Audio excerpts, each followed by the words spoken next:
Hey friends, hello and welcome back. In this video, we'll talk about Ode to the West Wind written by PB Shelley. PB Shelley, that is Percy Bysshe Shelley, was born on 4th August 1792 and died on 8th July 1822. He was one of the major English Romantic poets. American literary critic Harold Bloom describes him as a superb craftsman, a lyric poet without a rival, and surely one of the most advanced skeptical intellectuals ever to write a poem. He was the husband of famous English writer known for a popular novel Frankenstein, Mary Shelley. Mary Shelley was his second wife. PB Shelley died in a boating accident in 1822 at the age of 29.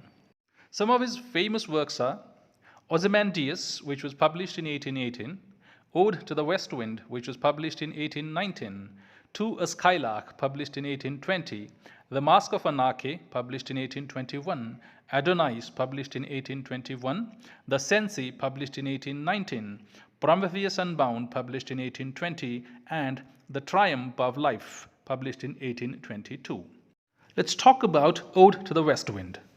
Ode to the West Wind is a poem composed by Percy Bysshe Shelley. It is said that this poem was composed in 1819 in Caskin Wood, Italy. The poem was originally published in 1820 as the part of collection Prometheus Unbound with other poems. Prometheus Unbound is a poetic play. It is believed that Shelley wanted that the message of reform should be spread. West Wind in that sense becomes metaphor for spreading the word of change. It is also said that the poem was composed in response to the loss of his son William in 1819. William was Percy and Mary's son. Shelley also had Peterloo massacre in his mind when he composed this poem. At St. Peter's Field in Manchester, England, the cavalry charged into a crowd of about 60,000 people. These people had gathered there to demand the reforms of parliamentary representation. The incident took place on 16th August 1819. The poems The Mask of Anarchy, Prometheus Unbound, and England in 1819 deal with the same theme. Political change and revolution are the major themes in all these works.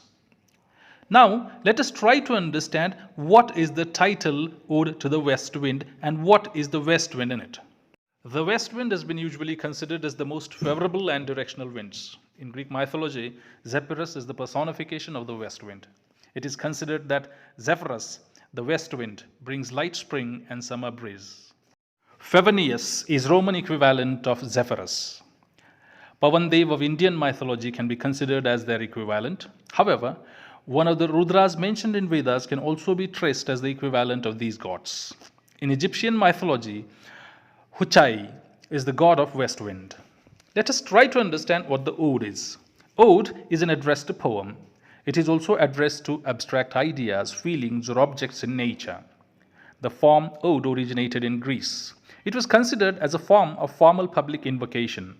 It was usually a poem with a complex structure and was chanted or sung on important religious or state ceremonies. In relation to Ode to the West Wind, Harold Bloom says, Ode to the West Wind reflects two types of ode traditions. Odes written by Pindar and the Horatian Ode. Odes of Pindar were exalted in tone and celebrated human accomplishments, whereas the Horatian Odes were personal and contemplative rather than public. Shelley combines the two elements in this poem. English odes have sublimity, lofty thoughts, and intellectual and spiritual concerns. Glorification of objects and ideas is commonly seen in English odes. Now, let us talk about Ode to the West Wind. In the Ode to the West Wind is directly addressed and glorified. There are 5 cantos in the poem Ode to the West Wind. That means the poem is divided into 5 parts or sections. Each section consists of 4 tercets. What is tercet? Tercet is a 3-line stanza. Okay, a stanza that has 3 lines is called tercet. Let us talk about the rhyme scheme. A, B, A, B, C, B, C, D, C, D, E, D, and E, E is the rhyming pattern of each section. Most of the poem is written in iambic pentameter. Pentameter means each line consists of 5 feet or meter. Iambic means each meter consists of an unstressed syllable followed by a stressed one. The poem begins with 3 sections describing the wind's effect upon earth, air, and ocean. In the last 2 sections, the poet speaks directly to the west wind and requests it to lift him up and make him its companion in its wanderings. The poem ends with an optimistic note, which is that if winter days are here, then spring is not very far.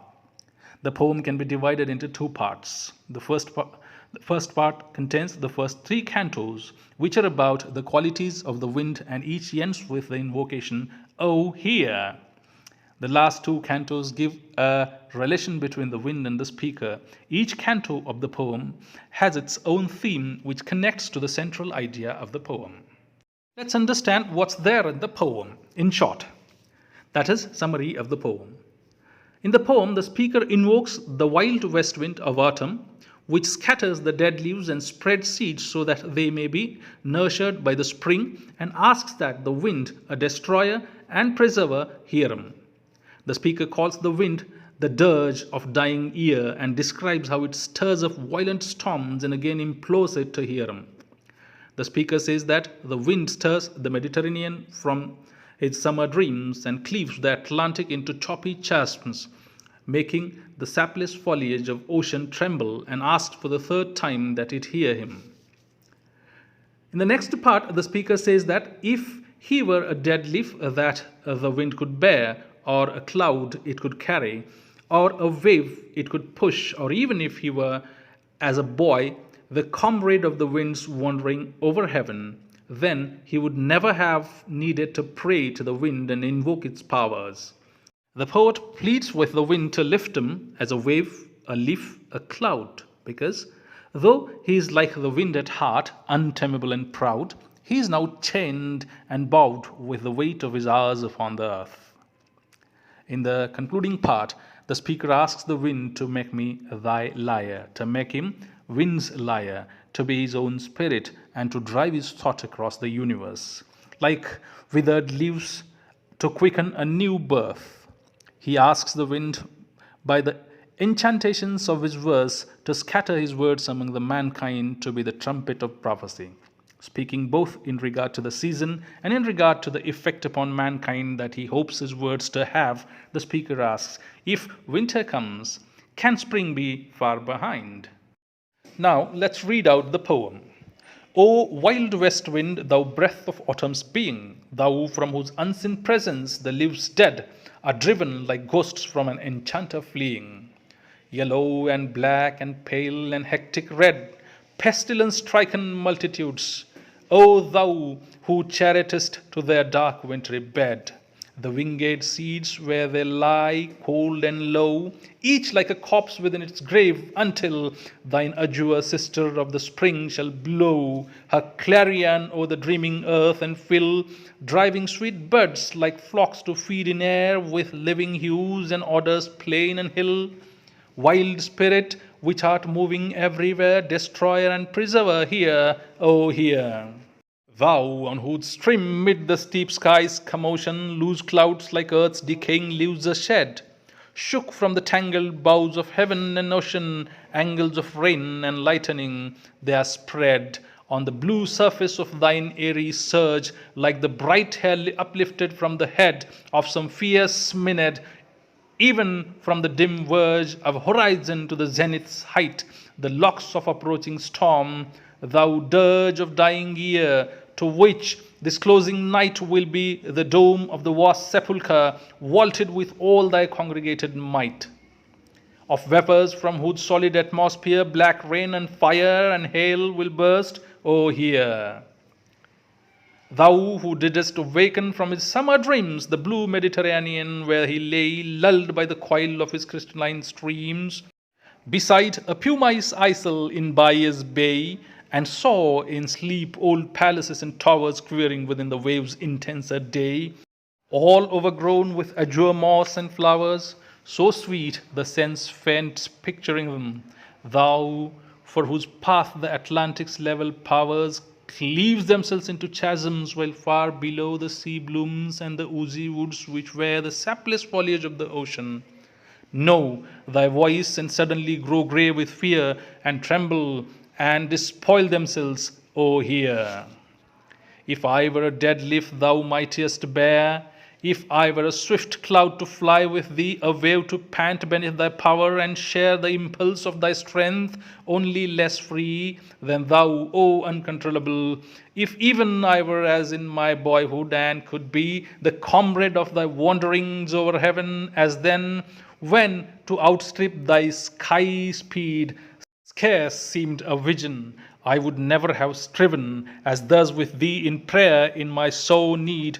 Oh, lift me as a wave, a leaf, a cloud. I fall upon the thorns of life, I bleed. A heavy weight of ours is chained and bowed, one, too like thee, tameless and swift and proud. Make me thy lyre, even as the forest is. What if my leaves are falling like its own?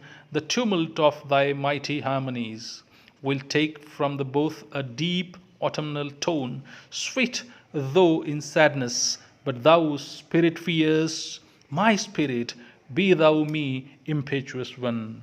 Drive my dead thoughts out of the universe like withered leaves to quicken a new birth, and by the incantations of this verse scatter and form an unextinguished hearth.